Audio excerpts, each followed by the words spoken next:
औज़ुबिल्लाहि मिनश्शैतानिर्रजीम बिस्मिल्लाहिर्रहमानिर्रहीम। अस्सलाम वालेकुम, मैं हूं मोहम्मद इदरीस अवान एडवोकेट। और दोस्तों 1973 में अमेरिकन सुप्रीम कोर्ट ने एक फ़ैसला किया था जिसमें ये ओल्ड किया था कि अमेरिका के अंदर जो है अस्कात अमल या अस्कात जनैन जो है वो जायज़ होगा। यानी अमेरिकन औरतों को ये हक हासिल था, आज तक हासिल है कि वो किसी भी वक्त अस्कात अमल भी कर सकती हैं और अस्कात जनैन भी कर सकती हैं। ये उनका एक राइट डिक्लेयर किया हुआ है, एक फंडामेंटल राइट है कि वो जब चाहें अपना अस्कात अमल कर सकती हैं और अस्कात जनैन भी कर सकती हैं।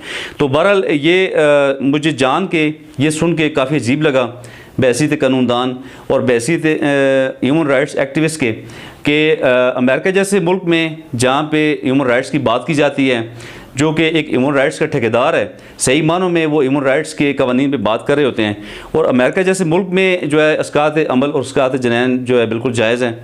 और आप भी शायद ईरान होंगे इस बात पे। बहरहाल ये अलग एक बहस है जिसमें हम नहीं पढ़ना चाहते। तो बहरहाल 1973 में सुप्रीम कोर्ट का जो फैसला था अमेरिका में वो ये था कि अमेरिका की तमाम स्टेट्स के अंदर कि इस पे मुकम्मल आज़ादी होगी, बल्कि कुछ हवालों में यह है कि 26 स्टेट्स के अंदर जो है ना जी मुकम्मल आज़ादी थी।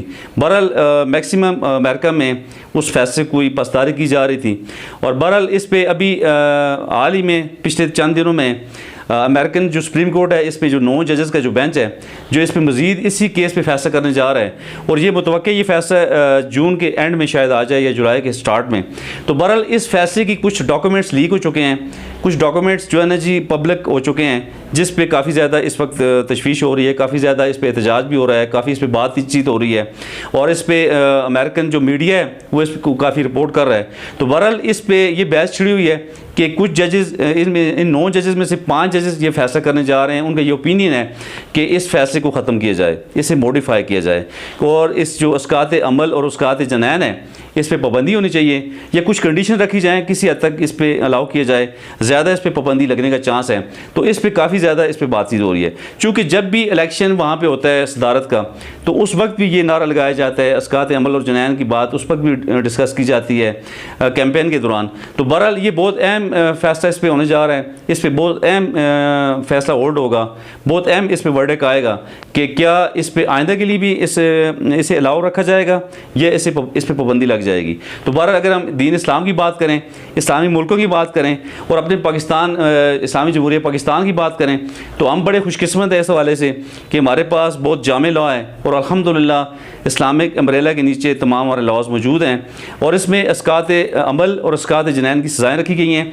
अस्कात अमल की सज़ा है पाकिस्तान पीनल कोड के तहत 3 साल सज़ा है, और इस बाकायदा जुर्माना भी है। अलावा अज़ीं जो अस्कात जनैन है इस पे 7 साल तक सज़ा कैद की हो सकती है और 7 फ़ाइन भी लग सकता है।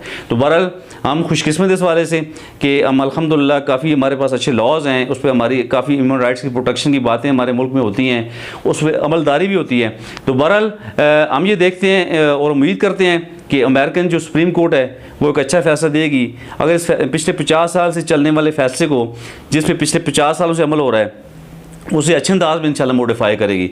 तो बहरहाल जब बात हो जी अस्कात अमल और जनैन की, तो पाकिस्तान में जब तक किसी औरत की जान को ख़तरा ना हो, डॉक्टर्स भी ये देखते हैं कि क्या इस अमल से या इस जनैन से इस औरत की लाइफ ख़तरे में है। अगर लाइफ ख़तरे में हो तो उस सूरत में जो है ना जी यहाँ पे अस्कात अमल और अस्कात जनैन हो सकता है, दीगर कोई सूरत नहीं है। ये सीधे सीधे मर्डर है, और हमने इंसानी जानों के बचाने की बात करनी है। इंसान की ज़िंदगी दोस्तों बहुत कीमती है, और दीन इस्लाम ये कहता है कि ये जो अस्कात अमल या अस्कात जनैन है ये सीधा सीधा मर्डर है, इस पर इसकी पनिशमेंट है, और हर सूरत उस पर अमल होना चाहिए। बहरहाल हम बात करते हैं ह्यूमन राइट्स की, हम डिबेट्स करते हैं ह्यूमन राइट्स पे। तो जब ह्यूमन राइट्स की बात होगी तो फिर तमाम ह्यूमन बीइंग को तहफ़्फ़ुज़ हासिल होगा, ख्वाह वो माँ के पेट में बच्चा है, ख्वाह वो जनैन है। चूँकि जो फीटस है उसकी जब दिल की धड़कन शुरू हो जाती है तो फिर उसे जो है उसे गिराना जो है जी वो सीधे सीधे मर्डर है। तो बहरहाल ह्यूमन राइट्स की प्रोटेक्शन की बात इस पर खुल के करनी चाहिए, और दीन इस्लाम के सुनहरी उसूलों के मुताबिक हमने बात करनी है इंशाअल्लाह, और लोगों को हमने सेंसिटाइज़ करना है, ख़ुद भी अपने आप को सेंसिटाइज़ करना है और लोगों को भी, ताकि हम तमाम ह्यूमन बीइंग की सेविंग की बात कर सकें।